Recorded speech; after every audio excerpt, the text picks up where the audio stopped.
I spent most of my life believing something that brought me immediate comfort, even as it slowly pulled me away from myself. My name is Joaquim.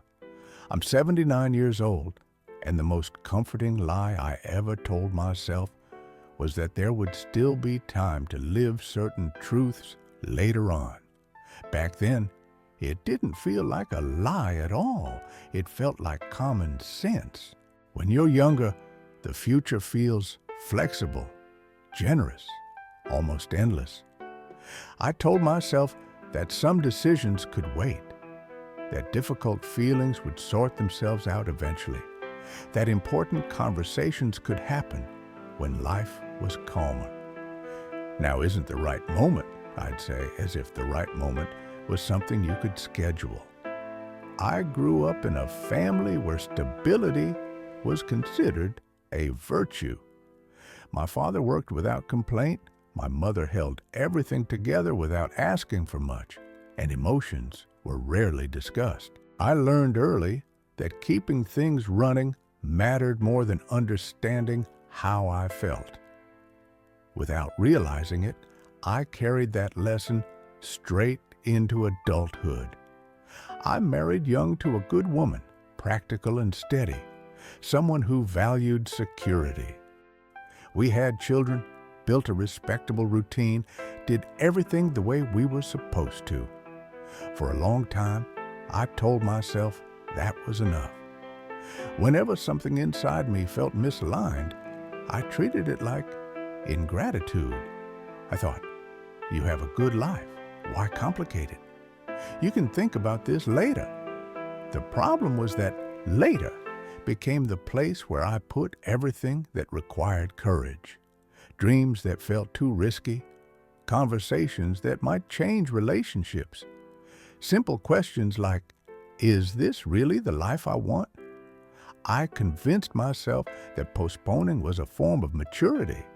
There were signs, quiet ones.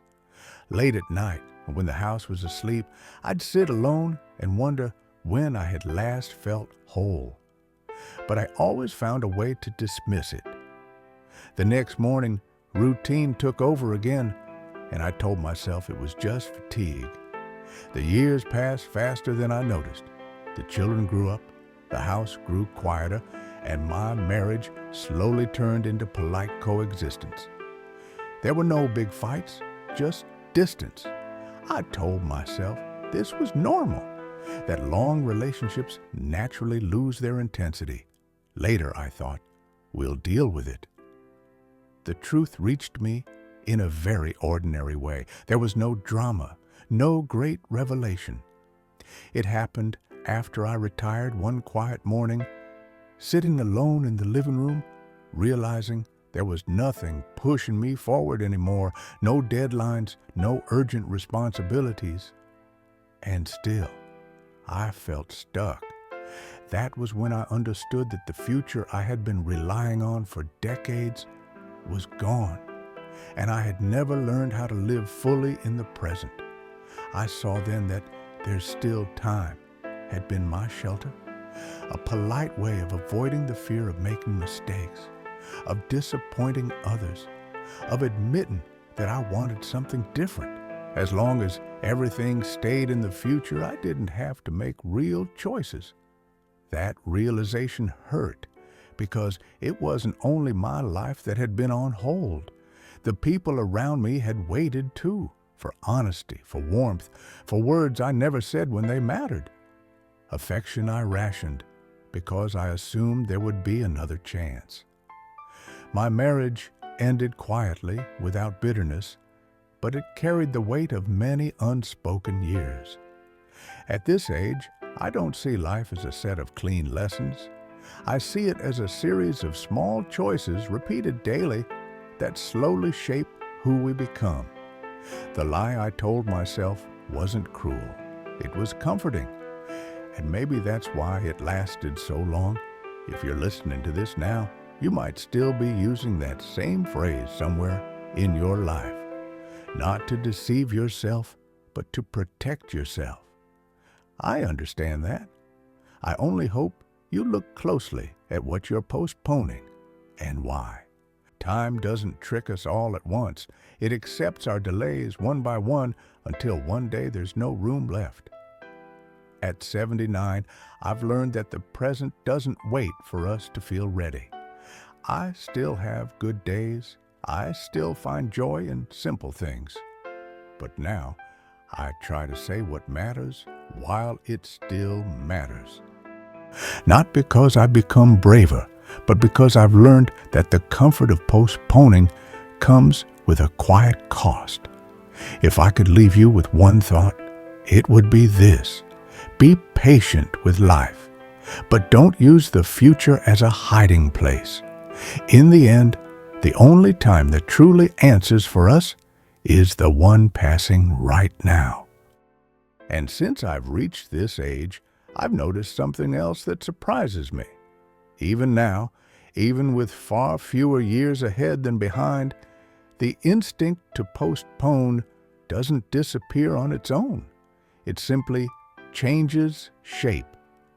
I still catch myself thinking, I'll make that call tomorrow, I'll say that next time, I'll deal with that feeling later. The difference now is that I recognize the voice. I know where it leads if I let it take over. There are mornings when I sit by the window and watch the light move across the room, and I realize how many years I rushed through days like this without noticing them. I was always on my way to something else. Even moments that were meant to be enjoyed felt like preparation for the next stage. I treated life like a rehearsal, always assuming the real performance would start later. What I understand now is that later is not a destination. It's a story we tell ourselves to avoid standing fully inside our own lives. And standing inside your life can be uncomfortable. It asks you to feel things you'd rather keep quiet. It asks you to risk being misunderstood. It asks you to admit that some choices were yours, even when you'd rather blame circumstances. As I look back, I don't feel overwhelmed by dramatic regrets. It's much quieter than that. What I feel is a gentle sadness for the man I was when I kept telling himself to wait. He wasn't lazy or careless. He was afraid. Afraid of disrupting what worked. Afraid of losing approval. Afraid of discovering that wanting more didn't automatically mean knowing how to handle it. I wish I could sit with that younger version of myself and tell him that discomfort isn't a sign you're doing something wrong. Sometimes it's a sign you're finally paying attention. I wish I had known that stability and honesty don't have to be enemies, but they do require conversation. And conversation is something you can't postpone forever. Now, at 79, my world is smaller, but in some ways, it feels more solid. I don't have the illusion of endless chances anymore, and strangely, that makes each one feel more real. When I say something kind, it matters more because I know how easily silence can take over. When I apologize, it feels lighter because I'm no longer saving my pride for later use. I've also learned that it's never too late to tell the truth, but it does get heavier the longer you carry it. Some truths arrive too late to change outcomes, but not too late to change understanding. And understanding, even late in life, has a quiet way of bringing peace. If you're younger than me, you might think this sounds obvious. Most things do, until they're tested by years of repetition. The real question isn't whether you know that time is limited. It's whether your daily choices reflect that knowledge or quietly contradict it. I don't expect anyone listening to suddenly transform their life after hearing this. Life rarely moves that way. Change usually starts much smaller, with noticing. Noticing how often you promise yourself you'll show up later.